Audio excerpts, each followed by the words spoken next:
بعد كده بقى فضحت امي كالعاده وراسها والف سيف ما تدخلش معايا المستشفى. اعمل ايه؟ خدتها على البيت وحطيت لها الميكروكروب وحمتها ونيمتها.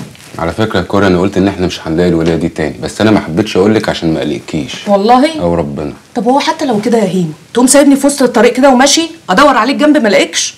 هيما بقول لك ايه؟ انت فيك حاجه متغيره اليومين دول، ولا اقول لك مش اليومين دول بس، من ساعه ما خرجت من السجن كده وانا حاساك مش انت، مش هيما بتاعي اللي انا عارفاه. مش هيما بتاعك يا كوريا، امال هكون هيما بتاع مين؟ هو انا بتاع حد غيرك؟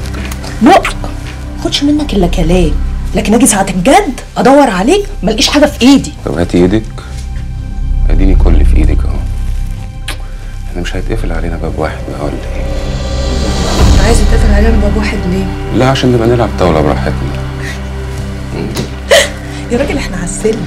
يا لهوي يا نسبتي، ايه اللي انا شايفاها قدامي ده؟ صحيح اللي اختشوا وماتوا وانا اقول العماره هتقع عليه، ما هي من النجاسه اللي معششه فيها. يا لهوي يا نسبتي، الحقونا يا خاوي، يا لهوي الحقونا يا خاوي. خش جوه يلا، خش يا ولاد. الواد والبنت واقفين على السلم، استغفر الله العظيم يا رب، مش قادره اتكلم، تعالوا اتفرجوا الفرجه بلاش. يا اختي جرايه وليا قال صحيح، كلم العيبه تلهيك وتجيب اللي فيها فيك، واظن بقى المنطقه كلها عارفه مين هي كوريا. انا ما حدش يستجري يجيب سيرتي على لساني، واللي يجيب سيرتي على لسانه اقطعهوله واقطع له رقبته وراه كمان. هيما ده خطيبي وكلها شويه وهيبقى جوزي، ما فيهاش حاجه يعني اما تقع حنكين على السلم، ولا لو عايزه حاجه كده ولا كده ما انا كنت دخلته، لكن فشر. انا ابويا معلمني ان انا ما ادخلش حد غريب عندي البيت الا لما يبقى جوزي، لكن الدور والباقي بقى على النسوان اللي جوازاتهم مش عارفين يلموهم. يلا يا اخويا بيتك بيتك انت وهو، واللي عنده معزه يلمها ما يطلعهاش على خلق الله، ولا يا شيخ ناصر؟ يا اهل المنطقه الكرام، لو انت لسه هتخطب مش وقته يا شيخ، مش وقته. انتظر يا اخي ابراهيم. بسم الله الرحمن الرحيم. يا ايها الذين امنوا ان جاءكم فاسق بنبأ فتبينوا ان تصيبوا قوما بجهاله فتصبحوا على ما فعلتم نادمين. صدق الله العظيم. وكلنا نعرف ان اخت كوريا واخلاقها العاليه، ونعرف مين برضه اللي بيتكلم عنها وصاحب العقل مطالب بالتمييز. افلا تعقلون؟ افلا تتفكرون؟ يلا يا خول فضوا اللمه اللي انتوا عاملينها دي. الله، ولا هو سيرك ولا هو سيرك؟ وانت يا سلومه إيه؟ ما تلم مراتك يا اخويا، لم مراتك من قدام الرجاله، ولا هي كلها لحمه عند الجزارين. يلا يلا يلا يا نوال، يلا حبيبي منك ليه؟ يلا يا اخوي يلا يلا. في ايه يا اخي ابراهيم عايزك. طب يا كوريا اطلعي انت سبقيني على فوق. يلا خدها يا سوكا وصلها. يلا. نعم اخ ابراهيم، احذرك انت تشعل نار الفتنه بسبب ما تعلمه وتعلم اني اعلمه. خلاص يا عم الشيخ خلاص، ده بدل ما تدعي لنا ان ربنا يهدينا، روح انت عشان تلحق صلاه العشاء. ده احنا داخلين على الفجر. طب روح عشان تلحق صلاه الفجر. ميدا ان شاء الله. انا هسلم نفسي خلاص. ايه ده؟ نو واي، ايه اللي بتقوليه ده؟ انا مش قادره استحمل اكتر من كده. انا مش هفضل هربانه ومجرياك ورايا وعامله لكم مشاكل. انا ما عملتش حاجه وانتوا مالكوش اي ذنب في اللي انا فيه. وانتي ذنبك ايه يا هايدي؟ 3 بالله العظيم 3 منورنا البيت يا هوانم. منور يا نادر بيه. الله يخليك يا عم شكري. اتفضل. هايدي اسمعيني كويس، انت مش هتفضلي هربانه على طول ولا اي حاجه من الكلام ده. في نفس الوقت بدرس القضيه عشان اعرف اتفاوض مع البنك، وبشوف الفلوس اللي لينا بره، يعني اكيد ان شاء الله هيكون في حل. بس على ما نلاقي الحل ده بقى سيادتك مش هتستحملي تقعدي في اي حجز او حبس لمده ساعه واحده يا هايدي. انت مش متخيله ده معناه ايه. وانت مش متخيل يعني ايه افضل هربانه زي المساجين والمجرمين. انت ما شفتش اللي انا شفته يا نادر. يا حبيبتي المشكله ان انكل ابو طالب هو اللي بعتك المكان الغريب ده، بس لو رحتي قعدتي في اي مكان محترم وقتها اصلا مش هيكون في مشكله. انا اعرف واحد ممكن يعمل لها بطاقه باسمه شخصيه مستعاره، هي هتاخد شويه وقت ومش هتقدر تستخدمها الا في اضيق نطاق، بس هي طريقه برضه. هايدي انا عمري في حياتي ما عملت كده، لكن انا عارف ومتاكد انك مظلومه، فمش هقف اتفرج عليكي يعني. المهم دلوقتي نفكر هتقعد فين يا عم شكري. محمد جوزي كالعاده مسافر، تعالي اقعدي معايا. ما ينفعش يا دينا، قلنا اصحابها وقرايبها ما ينفعش. طيب ما ينفعش تروح تقعد عند اهل محمد في الشاليه بتاع عين السخنه؟ برضه ما ينفعش، ما ينفعش تبعد قوي كده. وبعدين كل ما الناس حواليها قلت كل ما هتبقى مكشوفه اكتر. صلي بينا على النبي يا جماعه عليه الصلاه والسلام. انا بقى عندي المكان اللي اقدر اتاوي فيه هايدي هانم الدبال الازرق ما يعرفلكيش طريق جره. فين؟ بطن البقرة. نعم؟ بطن البقرة. مش حلو كده يا كوريا، مش لايق على وشي. يو وانتش فاهمك انت اللي هتقولي لايق ومش لايق. مال ما حلو اهو، عامله اقولك بلح. ماله البلح؟ وحش البلح يا بنت شيمو. حلو قوي لايق عليها. اهانتك لايق عليك. حلوه يا اختي البلح حلو. يلا عشان تعطليش اخواتك. يلا. السلام عليكم. عليكم السلام. ايه ده؟ ازيك يا خال؟ الله يسلمك. امسك يا شيماء، دي 10 جنيه والنهارده اجازه، روحي مش عايزيني. في ايه يا خال؟ بحلق لها ليه كده؟ بقول لها اجازه، اتوكل على الله يلا. يو في ايه يا خال؟ استني هقول لك فيه. اتفضلي اتفضلي.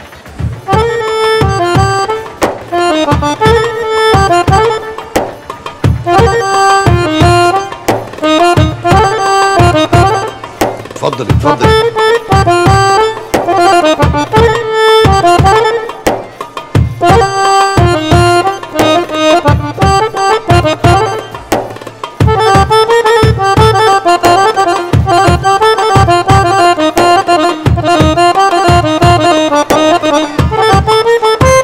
سودا هو في ايه يا خال؟ وانا من ساعه ما خرجت من السجن وانت واخدني فحت ردم، كل شويه عمال تجيب في بلاوي وترمي على امي. ده ايه الوكسه السودا اللي انا فيها دي؟ قلت لي افتحي المحل يا كوريا، افتحي محل امك يا كوريا، قلت لك حاضر يا خال. قلت لي خدي خالتك وراعيها، قلت لك حاضر. ايه دلوقتي جايب لي واحده هربانه وعليها حكم وتقول لي تويها؟ ده بتاع ان شاء الله. اسكتي. بعد اذنك، اصل هي وقفت طول النهار على رجليها تعبانه عصبها. تعالي ريحي بره. تعالي ريحي هنا ريحي هنا. هتفضحيني ولا ايه؟ ريحنا. بقول لك الهانم اللي جوا ديت انا شغال عنديها وخيرها عليا، وجوزها ناصب عليها ورافع عليها قضيه واعره قوي، وانا لازم اقف جنبيها. خيرها عليك انت. تقف بقى جنبيها، تقعد جنبيها، انا ماليش فيه. بقول لك ايه، انت خالي لكن تجيب لي نصيبي ما اعرفها. لا نصيبه ولا ما نصيبهاش، هي هتقعد معاكي ومفيش حد يعرف انها هنا واصل، ولو حصل منها اي مشاكل ليكي انزحها في اي مكان. طب وعلينا بايه انت؟ منزحها من الاول خالص، احنا ناسيين نصايب. هديكم البوكس والله يا كوريا. بقول لك ايه، هي تقعد مع خالتك سندس، بدل ما سندس كل شويه تنط من البلكونه وتروح تجيبيها من كل حته. يا نصيبتي السودا، تقعد مع مين؟ سندس. انت عايز تقلب لي البيت ده بلاقي من كل يوم يا بطيستا. ثم مين دي ولا لينا فيها ايه عشان نتويها ونشيل طينه؟ يا بنت طلعت مينا وعهد الله بالبوكس في وشك. هتدفع لك ايجار الاوضه، اجمعي فلوس التنكيس عشان تديها للمعفن الجزار اللي اسمه سلومه ده، بدل ما يطردك انت وخالتك بره البيت. وهي دي لو حلتها فلوس كانت جت قعدت هنا، دي شكلها عدمانه وبتكح جير. بقول لك يا خال، دي شكلها طمعانه، هتبلط في ام الشقه ويبقى عياد زي اللي بنسمع عنه في التلفزيون. اسمع اللي بقول لك عليه يا خال، انا عارفه الاشكال دي كويس، دي طمعانه. هي تصدقي طمعانه في ازازه الزيت اللي موجوده عندك على الرف جوه، ولا قلم الحواجب. ايه يا عبيطه طمعانه فيه؟ الهانم دي معاها فلوس تشتري بطن البقره. مين ده؟ تشتري كل البقره اللي في السوق. اهدي يلا بينا تعالي. طب بقول لك ايه؟ هي هتدفع كام؟ نادر، انا نازله رايحه النادي، عايز حاجه يا حبيبي؟ ايه ده ايه اللي انت عامله ده؟ عامل في نفسك كده ليه؟ دي ما تستاهلش. ما ينفعش كده يا نادر، ما ينفعش. انت لازم تروح لدكتور. ليه؟ شايفاني عيان؟ لازم تروح لدكتور نفسي يخرجك من الحاله اللي انت فيها دي. انا بني ادم طبيعي يا رجاء. اترزعت بالقلم على وشي ولازم اتوجع، اقول اروح للدكتور ليه بقى ان شاء الله؟ اقول له الحقني يا دكتور، اصل اتضحك عليا وحلم حياتي ضاع من ايديا. اديني دواء من فضلك عشان يخليني ما احسش. هو ده اللي انت عايزاني اعمله يا رجاء؟ لا يا حبيبي، بس انا ما اقدرش اشوفك كده يا نادر. يا نادر انت اخويا الوحيد اللي ماليش غيره في الدنيا. انا لما بشوفك كده بتعذب. نادر، انا اللي ربيتك من بعد ما بابا وماما ماتوا. صحيح الفرق بيني وبينك مش كبير، بس انا بعتبرك كده. نادر انا ما اقدرش اقف اتفرج عليك وانت عامل كده. انا كويس يا رجاء، اهتم انت بنفسك، ما تقلقيش عليا. بعدين ما انت عايشه حياتك، تنزلي تروحي النادي ومصاحبه بنات صغيرين، انا مش فاهم ليه بس مش مهم. المهم انك بتعملي اي حاجه في الدنيا غير انك واقفه حياتك عليا. عيشي حياتك بقى يا رجاء، خلاص انا كبرت. واللي انت بتعمليه ده على فكره مش اهتمام، اسمه حصار.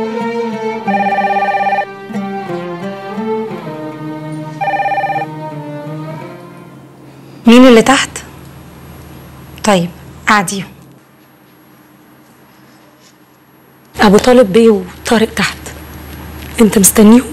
لا، ايه اللي جابهم؟ خديها تحت باطك. لا ما اتفقناش على انجاز كمان يا خال، وانا عشان اثبت انها قريبتي لازم يعني الزق خدي في خدها ببص على بقعي. بقول لك ايه عشان اهل الحاره يصدقوا اهو بدل ما ينكشوا ورانا ويعرفوا اصلها. يلا حلو كده اهو اهو. بالراحه. الله ينور عليك. الله ينور. يا عم شكري، يا كوريا راحوا فين؟ ده هيمه. ازيك يا هيمه؟ جمالات بنت خالتي. نعم يا اختي. ده هيمه خطيب، هنتجوز عن قريب ان شاء الله. هاي نايس تو ميت يو. مين؟ يلا بقى عشان يا دوب كده. يلا ازيك يا هيمه؟ لا عيني يا سيد يا مشاط يا جرجير. بس يا كل ما شاء الله ما شاء الله. ازيك يا مسوق؟ دي يا اختي دي جمالات بنت خالتي، عندها ظروف كده فهتقعد معانا كام يوم يعني. انهين فيهم؟ خالتها المبروكه الله يرحمها اللي ماتت في البلد. ايوه امك الله يرحمها كانت بتحكي لي عليها زمان، انا ما شفتهاش غير مره واحده بس زمان قوي. يا اختي بطن البقره نورت والله، وان ما شالتكيش الارض نشيلك فوق دماغتنا ان شاء الله. الظروف كده تبقى كويسه يعني وتبقى خير يعني. ميرسي متشكره قوي يا طنط والله العظيم. يا دوب كده. ده انت يا دوب. الحمد لله على السلامه. الله يخليك. السلام عليكم. مين دي يا خالتي؟ انا عارفه يا اختي، قال بتقول بنت خالتها بس بنت حته قشطه والله، بس بترطن. طيب بما انكم بقى تتكلموا في شغل اسيبكم انا واستاذن عشان ما احسش ان انا غريبه في وسطيكم. لا نو بروبلم. غريبه ايه يعني؟ حضرتك وان اوف ذا فاميلي، يعني حضرتك فرد من الاسره. لا احسن اسيبكم على راحتكم.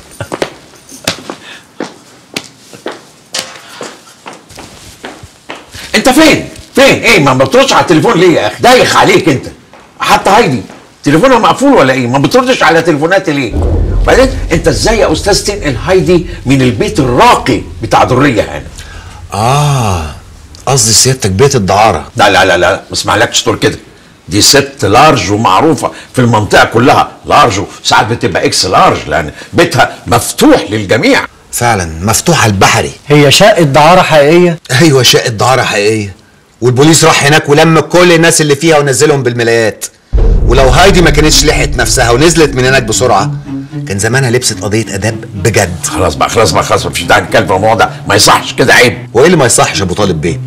ما يصحش اقول ان هايدي كانت هتتمسك في قضيه اداب، لكن يصح ان حضرتك تقعدها في شقه زي دي، صح؟ عمي والنبي يا عمي ممكن تاخدني الاماكن دي عشان عمري ما شفتها غير في التلفزيون. ممكن تتنيل دلوقتي ايا كان اللي حصل، انما انا ما اسمحش لاي بني ادم على وجه الكره الارضيه انه ينقل بنتي من مكان لمكان من غير ما يقول لي. وبعدين يا استاذ بصفتي موكلك ممكن تقول لي هايدي فين ولو سمحت تاخدني ليها؟ وبصفه هايدي موكلتي يا ابو طالب بيه من حقها السريه عليا، وهي طلبت مني ان محدش يعرف مكانها. يعني ايه يعني؟ انت مصدق نفسك انك دكتور بجد ولا ايه؟ انت خريج حقوق يعني داخلها ب 60%، وموضوع الدكتوراه والاكاديميه والدراسات دي اي حد ممكن يعملها. انت تقول لنا على مكان هايدي دلوقتي؟ احنا مش هنتحرك من هنا غير ما نعرف مكان هايدي، وتعاملنا معامله الناس اللي بتدفع فلوس. طيب اريحكم انتوا الاثنين، انا شخصيا ما اعرفش مكان هايدي. الحاجه الوحيده اللي اعرفها انها قاعده في مكان امن جدا ومريح جدا. ادخلي بسم الله الرحمن الرحيم برجلك اليمين. افرجك بقى على الشقه زي ما انت شايفه كده، حاجه برحه هواها بحري، شبابيكها دول بيطلوا على الحاره عدل. وشوفي بسم الله ما شاء الله كنب زين، قعدته مريحه تمام، اسمه كنب اسطنبول يا ست هانم. حضرتك لو زرت قلعه محمد علي هتلاقيها كلها مفروشه كنب اسطنبولي. محمد علي ده كان راجل زين، كان ايامها بيستورد حاجتين، الكنب الاسطنبولي والجبنه الاسطنبولي. تعال افرجك على الطقم ده. شفتي الطقم ده زين، ده طقم اثري مفيش منه الا 2، واحد ولع وده فاضل عندينا اهو. تعالي بص عليه، تعالي خشي اقعدي ريحي اقعدي. متشكره قوي شكرا. خلاص مش مهم بعدين نشوف. تعالي بقى افرجك على دورة المية. دورة المية ديت زينة، هواها بحري ويرد الروح. تعالي اتفضلي يا هانم. شفت بقى حاجة عظمة وقاعدة مريحة على الآخر. خلاص ما تقعديش ما تقعديش، تعالى فرجك على اوضه النوم. مالك في ايه؟ خلاص حاجه جميله والله. تعالي اتفضلي اتفضلي يا هانم، اتفضلي اتفضلي. انت بتجري على انت خشي اتفضلي يا هانم اتفضلي. ما شاء الله عليك يا كوريا. كوريا بنت اختي ديت بنت زين، شايفه مرتبه الاوضه ازاي ومنظفاها. تصدقي بالله دي ما تلاقيهاش في لوكاندا صفر نصطاد. يا مامي مين ده؟ مامك ده مين يا اختي؟ ده ابويا الله يرحمه الحاج ابو عاطي ابو وهاب. هو اي نعم يعني ما خرجش عمره بره البلد، لكن الناس كلها اللي تشوفه كانت تقول له حاج. وبعدين دايما الناس راحت الكعبه ورجعت من هناك وقالت شفناه هناك، وكان معاه دايما ميه زمزم جراكن كده كان يوصي عليها ويستبارك بيها. الله يرحمه كان راجل بركه من اهل الخطوه. خطوه ايه وشافوه ايه؟ ايه التخلف اللي انت بتقوليه ده؟ الصوره دي تتشال من هنا دلوقتي حالا، وانا لو اتنازلت ووافقت ان انا اقعد في المكان الحقير ده مش هبات انا والراجل ابو خطوات في اوضه واحده عمري. نعم يا اختي، انت بتتعوجي على ايه؟ انت عايزاني اشيل صوره ابويا عشانك انت يا معوجه يا معيوبه يا ساقط الحريم؟ ليه ان شاء الله؟ الصوره دي بقى لها 40 سنه محطوطه كده اهو في مكانها كده اهو زي ما هو. ابويا وامي ناموا تحتيها وماتوا تحتيها على الفرشه اللي انت هتنامي عليها دي. ايه؟ تيجي انت دلوقتي وتقولي لي اشيلها؟ ده بتاعتها ان شاء الله. بقول لك يا خال اسحب البتاع اللي انت جايبها لنا دي معاك، هي هتتني وتتفرد علينا ولا ايه؟ شكري ماشيني من هنا دلوقتي حالا. في داهيه يا اللي ناقص يزرعوك تحت السرير يا ملعلع في ليبيا وتونس. اديني 3 ربط جرجير. جرجير حاضر يا حبيبتي والله عليك. خدي يا قلبي 3 ربط جرجير زي العسل اهم. خدي يا قلبي. ازيك يا بنتي يا نوال عامله ايه؟ هعمل ايه يعني؟ اهو انا زي ما انا يا اختي كل يوم تاخدي مني جرجير، مفيش حاجه كده ولا كده يعني؟ مش هنشلكوا عيل ولا تايل؟ دي حاجات بتاعت ربنا يا موسو. ايوه يا حبيبتي بتاعت ربنا، ربنا يفرحك بفرعك يا رب. ايه يا حبيبتي واقفه مستنيه ليكي بقى ولا حاجه؟ بقول لك ايه؟ نعم. هي مين الوليه اللي جت مع البت كوريا دي؟ هي بتقول واحده قريبتها من البلد يعني، بس عندها ظروف. ظروف ايه؟ يا اختي واحنا مالنا؟ ده الخلق للخالق. اها بس استني عليا بقى ساعتين زمن والرجل تهدى في الشارع وانا هجيب لك قرار امها. استهدوا بالله يا جماعه، احنا دلوقتي اتكتبنا على بطايق بعضينا، يعني هنروح من بعضينا فين؟ خلصت خلاص. بعدين عايز اقول لك على حاجه مهمه قوي يا ست هايدي. هايدي دي بخ، هايدي دي بح، هايدي دي راحت في الوبا، دلوقتي بقى اسمك جمالات. جمالات فاهمه؟ جمالات دي بقى كوريا بنت خالتك نبويه المبروكه، كانت متجوزه راجل خليجي كبير في السن، انكحكح. بعد ما مات اولاده بقى كلوا ورثها ورجعوها على مصر، يعني خدوها لحم ورموها عظم. فهمتي؟ ماشي. وهي جولينا جولي بقى محكوم عليها بقد ايه ان شاء الله؟ مين؟ اتفضل. هذه المتعلمه بتاعت المدارس، امال بتتعوجي عليا يا اختي من الصبح. جولينا جولي دي الممثله الاجنبيه اللي بقى عامل كده اهو زي القنصه كده اهو. مش عارفه جولينا جولي؟ جولي؟ مش عاوزين نجيب سيره الناس، خلينا في مشكلتنا. الست هايدي دي الست جمالات دي ست نظيفه وعفيفه وسمعتها كيف البفته البيضاء. اي نعم عليها قضيه ولسه ما اتحكمش فيها، وبعون الله مش هتاخد حكم. ما اصل اللي زي دي تهف 50 مليون اخضر هي وجوزها وما تاخدش حكم، انما انا اقول بس كلمه حق ومرضاش بالذل تتلفق لي تهمه وترمي في السجن. صح؟ ما هي دي بلدنا. امال علامها ابيض واحمر واسود ليه؟ ما عشان ناس عايشه في البياض اللي ما بتوسخش، وناس طافحه الدم، وناس قايمه نايمه في السواد. السلام عليكم. بس انتويه مش عارفه اتفرج على المسرحيه. ايه حبيبتي ايه؟ في ايه يا اخوي؟ في ايه؟ انت هتستلوحي في الشغل اللي انت نزلت تدور عليه. محدش راضي يشغلني، هعمل ايه؟ كلهم عايزين بنات صغيره. انا ما ينفعنيش النظام ده ببوزك الفقر. اتصرفي وشوفي لنا قرشينات. جاتك داهيه وانت ما عادش فيك الرمق. الله يلعن ابو ايامك الناشفه.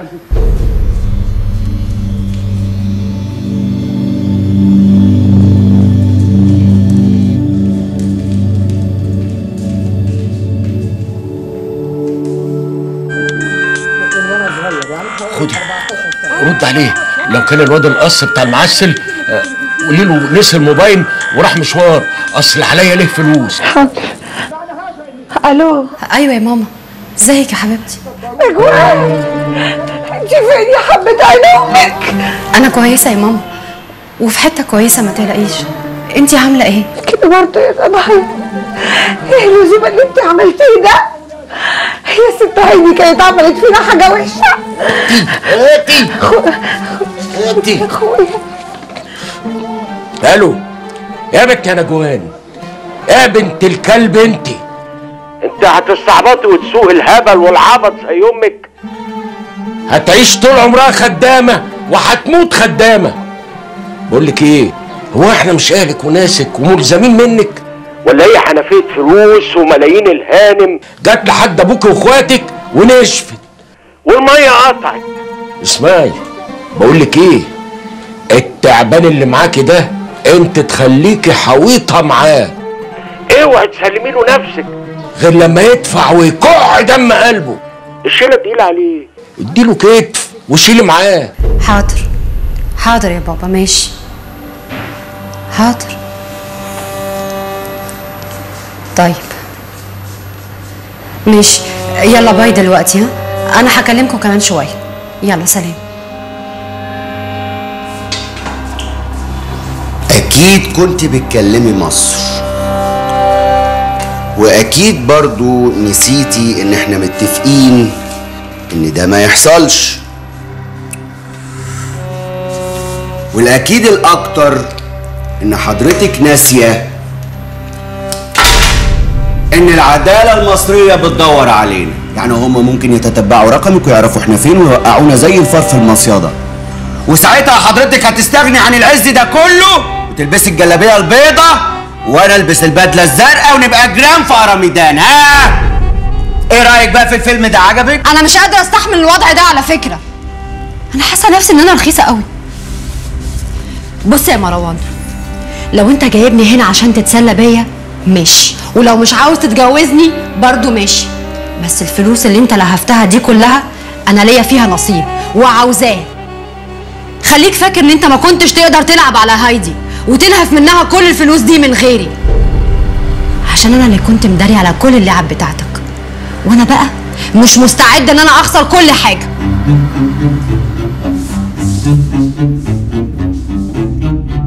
اسمعيني يا حبيبتي، من الاخر ومن غير لنجرة، انت معايا كسبانة ومن غيري في الشارع، يعني ما عندكيش اختيار تاني.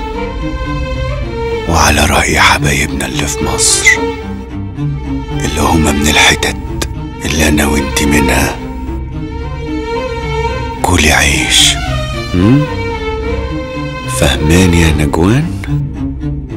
كلي عيش عشان ما تخسريش الجلد والصد. ماشي؟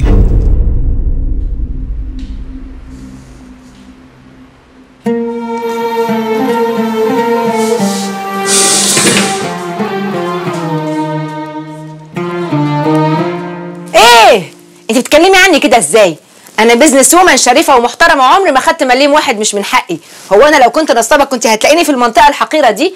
انا كان زماني قاعده في واحد من احسن الاوتيلات في لندن ولا في روما. هما يومين هثبت براءتي وارجع تاني لحياتي الطبيعيه، لفيلتي وعربيتي وشركتي وعملائي وموظفيني. انا مش هطول في القرف ده ومع الناس والاشكال دي. بس خلصت كده. ما خلصتش. اهدي ماشي. كوريا ما تقصدش يا هيدا هانم، يا جمالات هانم، يا جمالات ما تاخذنيش. كوريا دي بنت جدعه جدا وبنت بلد، وبكره تعرفي قيمه كلام اللي بقوله ده. بعدين انت يا كوريا في ايه؟ مالك؟ الهانم هتدفع لك 500 جنيه ايجار الاوضه في الشهر، مش قليلين يعني. 500 جنيه تحوشيهم كل شهر على الفلوس اللي معاكي، وتعرفي تسددي فلوس تنكيس البيت للجدع اللي اسمه سلومه الجزار اللي شبه العكاوي ده. قلت ايه؟ ماشي، هي الفلوس مش القصه يعني، هي بس تقعد مع سندس تلغيها وتاخد بحسها وانا مش موجود. ايه ده؟ سندس دي قطه؟ شكري I'm allergic to cats. شوف بتشتم اهي. لا بتقول لك ربنا يشفيها، يعني ربنا يشفيها. عندي حساسيه من القطط. لا يا اختي ريحي نفسك، مش قطه هي، سندس دي خالتي ونايمه جوه، وعلى فكره غلاوتها من غلاوه المرحومه امي بالظبط، يعني تدوسيلها على طرف بس ولا تزعليها هشرب من دمك بالشفاط. اهدي شفاطة ايه؟ صلى على النبي. بقول لك ايه؟ انتوا خلاص ما تفرجوش علينا الناس مره، انتوا قرايب واتفرقتوا واتقابلتوا تاني. وبعدين مش فاضلكوا، عاوز انزل اشوف بقى اكل عيشي. استهدوا بالله، اقعدوا مع بعضيكم كده، يا سلام على جمالكم. ناقصكم قفص عصافير تقعدوا فيه. السلام عليكم.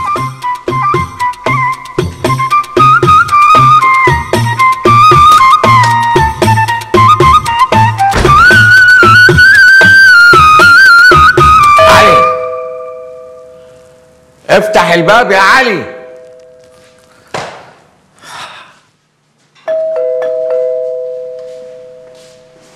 علي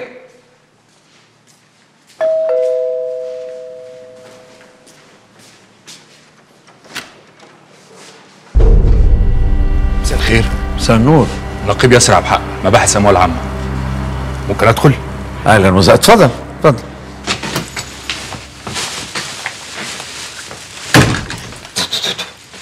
قلت لك 100 مره يا سلومه وانت داخل ابقى اعمل حس ولا خبط ولا اتصل قبل ما تيجي بالتليفون. ايه يا اخويا بتخضني؟ الله قطعت لي الخلط اكتر ما هو مقطوع. حد اتخض من جوزه وحبيبه يا فرس بطن البقرة. انت جامد. جبت لي الكيوي؟ احلى 2 كيوي لاحلى نونو في الدنيا. طبخنا ايه النهارده؟ ما طبختش ومسلوق لك بيضتين. شغل البيت هدني. بيضتين؟ لا انا مش جعان قوي كده. ده اللي يشوفك يشبع يا قمر. طب زيح نفسك شويه كده، ازازه الاكلادور هتقع على الارض. ريحتك زفره من اللحمه. قوم استحمى يا راجل واغسل بقك من جوه بالصابون. على ايه بقى؟ ما انا كده كنت نازل المحل. انا قلت اعدي عليك بالفاكهه ونقعد مع بعض شويه، لكن السهر ما فيهاش وقت. انا نايم. بقول لك يا نعم. ابقى عدي يا اخويا على الدكتور بتاع الرجاله، شوف لك حل في موضوع الخلفه دي. انا نسوان الحركه الوش. لازمتها ايه العكنانه دي؟ لعلمك بقى انا زي الفل، انا جامد قوي. ما تسمعيش كلام الدكاتره، الحاجات دي بتاعت ربنا. لما يأذن بالعيل هيجي العيل، بس انت نايمين عليكي عشان نعرف نجيب العيل. في ناس تنيل. اعوذ بالله. كان يوم اسود جوزتك. يوم اسود صحيح. كتك 60 نصيبه. الهي ما ترجع. لا استنى، هفتح انا.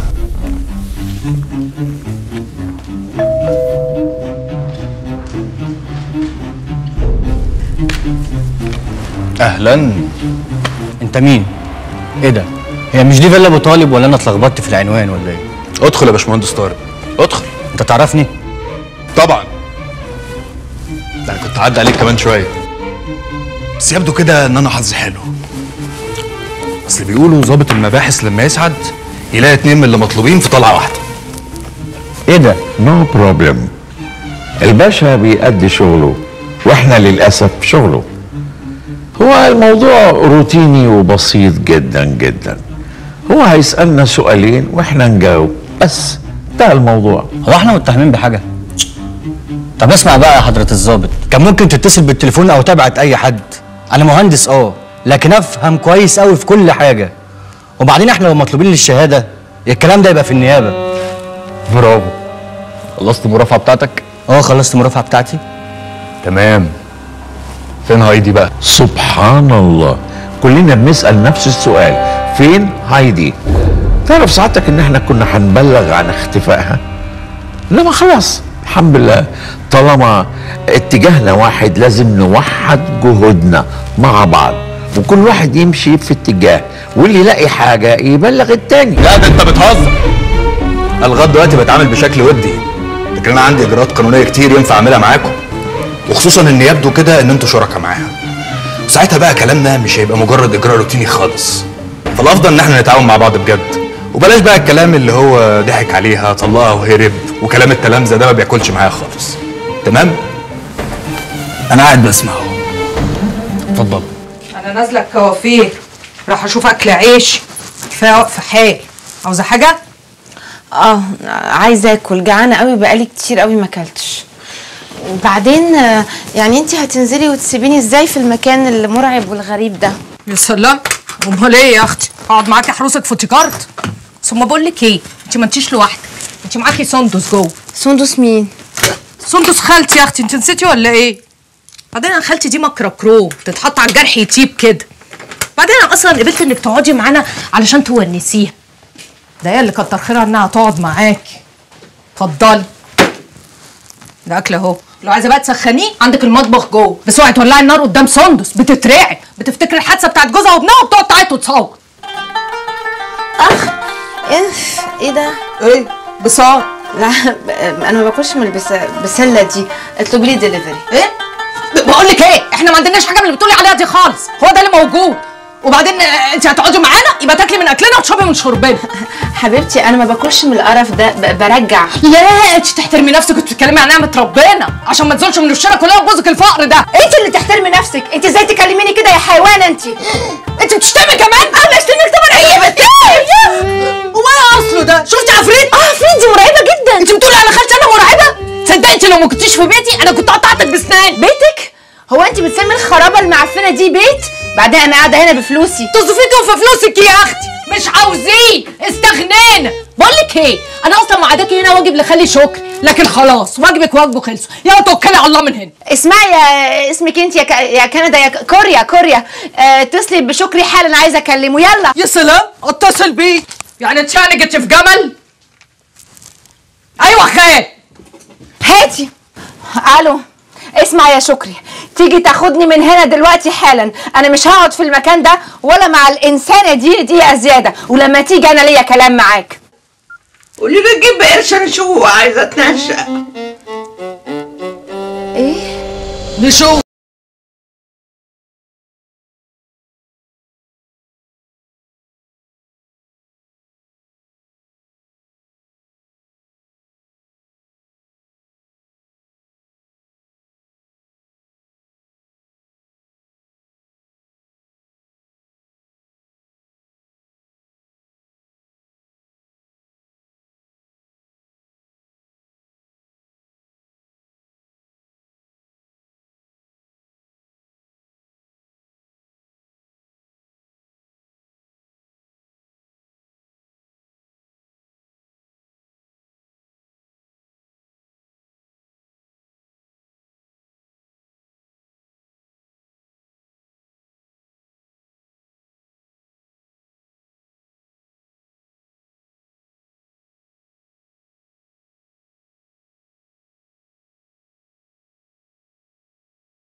شوف يا هيدا هانم، انا عربيتي تحت امر سيادتك. بعد ما عربيتك يعني اتحجز عليها من البنك انت عربيه مروان بيه، انا عمري ما كنت ناكر الجميل. شوف انت عاوزه تروحي فين دلوقتي وانا اوديك. معرفش، المهم تمشيني من هنا دلوقتي حالا، وديني اي حته، وديني عند بابي هو يتصرف. انا استحاله اقعد في المكان ده ولا مع البني ادمه دي. بني ادمه؟ دي مش بني ادمه اصلا، دي لو جت تطلب مني حسنه وانا في العربيه ههشها واغسل العربيه بعد ما تمشي. هي ازاي تكلمني بالاسلوب ده؟ ايوه بس بعد احترام المعاليك يعني. انت قاعده هنا متويه في بطن البقره، والناس هنا مش عايزين ينكشوا وراك ويدوروا ولا يعرفوا اصلك من فصلك. الناس هنا يا هانم طيبين وقلبهم على قلب بعض وبيخافوا على بعض. وانا عارف ومتوكد ان الاوضه اللي عايش فيها الراجل الجنايني في الفيلا عندك انضف من المكان ده 100 مره. بعدين عايز اقول لسيادتك حاجه بس يعني ما تزعليش مني. نفترض دلوقتي الشرطه قبضت عليكي ورمتك في التخشيبه مع المجرمين وقطعين الطرق، ساعتها يا هيدا هانم هتقولي حق برقبتي، ساعتها هتقولي نار بطن البقره احسن من جنه التخشيبه. لازم نستحمل يا بنت الناس، واذا كانت على كوريا يعني مضايقاكي بلاش تتعاملي معاها خالص. كوريا مين مضايقاني ايه؟ بقول لك دي مش بني ادمه اصلا. يا ست اعتبريها جار تقيل، والجار التقيل ساعات بنقول له صباح الخير يا جاري، انت في حالك وانا في حالي. اوعدك يا هيدا هانم اذا احتجت اي حاجه اكتبها لي بس في ورقه، شرب واكل واجيبهولك لغايه هنا. بس تفهمها تحفظ ادبها وما تكلمنيش بالاسلوب الفالجر بتاعها ده. هو انا بقى كده ومش هتغير واللي عاجبه. كوريا يا بنت استهدي بالله وافهمي كويس، انا مفطنك قبل كده قبل ما اجيبها لك على هنا. دي هانم بنت زوات وفي دقيقه، وانت جربت الدقيقه قبل كده. احنا صعايده وبنفهم في الاصول وولاد بلد، اللي يجي يخبط على بابك ما بتردهوش. ودي مش جايه تشحت منك ولا تقول لك لله، دي جايبه لك فلوس، يعني ربنا باعت لك رزق ترفضيه برجليكي ليه؟ تغور الفلوس من وشها خير، مش عايزه منها حاجه، زي الوليه اللي اسمها ليلى اللي رمتني في السجن دي، تغور تولع، مش عايزه حاجه من الفلوس. وبعدين يا خال يعني على رايك طالما هي في ضيقه قوي كده، دي مش مكسوره حتى ولا غلبانه، لا بتتنك علي انا مش عارفه. وبعدين بارده يا خال، والله دي بارده، عامله كده زي حته الدهنه في الشوربه الساقعه. ايه الدهنانه اللي انت مربيه وسطيها دي؟ ايه اللي بتقوليه ده؟ انت عشرتيها؟ اصوابعك دي زي بعضيها، انا عارفها وعشرتها كويس. دي ست عامله زي الفنطاب، زي الطوفي، يتحط على الجرح ده يطيب. افهميني كويس، البيت ده لو استنيتوا عليه كتير هيقع على دماغكم وتترموا في الشارع. احنا محتاجينها وهي محتاجانا، هي محتاجانا عشان تتاوى وسطينا، واحنا محتاجينها عشان فلوسها. ايوه يا خال بس بتتنك علينا بزياده قوي، بزياده قوي يا خال. دي قهراني، دي عامله فيها جلنا جل بجد. مين الست اللي واكله دماغك دي؟ انا عارفك لما بتهرب منك بتبقى عايزه تنامي.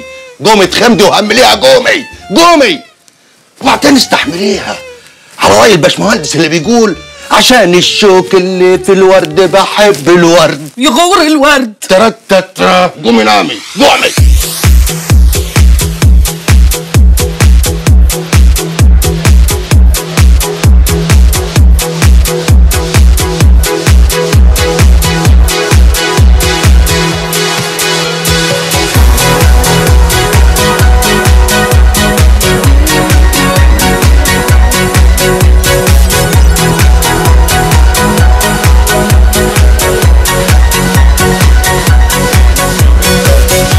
واد يا سوكه، ولا يا سوكه يا ولا، الواد نسر عاوزك. اهلا ابو النسر حبيب قلبي، ابو الشياكه، بتفكرني بالاستاذ راغب علام. امورنا ابو نسر. حبيبي احنا كنا بنظبط فرح البت بوسي اخت وهدان، فقلنا يعني بدل الدي جي والحوارات اهو نجيبك تظبط لنا الليله. خلاص يا نسر، محتاجين سقاصه؟ لا خلاص اتصل بالواد زيكو والبولاقي ونعمل لك احلى ليله ابو نسر، ولا تزعل نفسك يا صاحبي. سلام يا اما. مع السلامه يا حبيبي، ربنا يكرمك يا واد يا نسر ويخليك ليا ويسترها دنيا واخره معاك يا رب، يا رب كده ويرزقك يا ابني يا حبيبي يا سوكه. ولا انت تشمع الفتله دلوقتي حالا على الواد ابراهيم وتعرف حكايه البت الجديده اللي جت الحاره دي، بيقولوا قريبه كوريا. وكوريا قال بتقول ايه ان عندها ظروف ايه يا اخويا لواحده لابسه اللبس ده كله والصيغه دي كلها. انا مش مستريحه لها البت دي، وخصوصا انها باين عليها انها بنت عز وبنت هنا. نعيمه انا منوره. الله ينعم عليكي، تسلم ايديكي. وهو عملتهولك زي الموضه اهو، القصه لون وشعرك لون. اتفضلي. ما تخلي ربنا يخليكي. ايه هو ده؟ انا بقول لك خلي عندك شويه من الاحمر وزودي فلوس حبتين. انت بقالك 10 سنين بتعملي شعر كده من ايام مامي كانت عايشه بنفس الفلوس. فكها شويه ربنا يفكها عليكي. لا هم دول حلوين قوي عليكي. حرام عفنه. السلام عليكم. وعليكم السلام. ازيك يا كوريا؟ ازيك يا هند؟ ازيك يا كوريا؟ ازيك يا سوكا عامل ايه؟ ايه حكايه بنت خالتك دي؟ مالها؟ زي ما قلت لك هي اسمها جمالات وكانت عايشه بره من زمان، متجوزه واحد من الخلايجه دول. قوم يحصل ايه السنه دي بقى؟ الراجل يموت. اما ولاده ولاد الحرام كلوا عليها الورث وقاموا منزلينها على مصر زي ما انت شايف كده. لا حول الله يا رب. يعني ما جبتليش سيرتها قبل كده؟ لا ما انا اصلي بنساها. انا من كتر ما هي عايشه بره من زمان يعني بسقطها كده ساعات. ودي هتقعد فين؟ معاكي؟ مؤقتا يعني لغايه اما نشوف لها مطرح تاني. ما انا اصل خالي يعني ما لقالهاش مكان عنده، قام زايحه عليا. بس حرام انت غلبانه بقى ومن كسره وضيعت شباب على راجل ما يستاهلش. فيك الخير فيك الخير والله. انت حلال انت حلال كوري. عشت يا سول. انت بس قول لامك تخلع البت من دماغها عشان البت فيها اللي مكفيها، مش حمل نخوره امك. ها يا امي مالها بس يا كوريا؟ دول تتمنى الخير المنطقه كلها قبل نفسها. دول مجدع ست في المنطقه، مفيش سر في المنطقه الا مع عمي، عمرها ما خرجت سر ابدا بره. لما تشوف العالم من خلال الكاس غير لما تشوفه من غير كاس.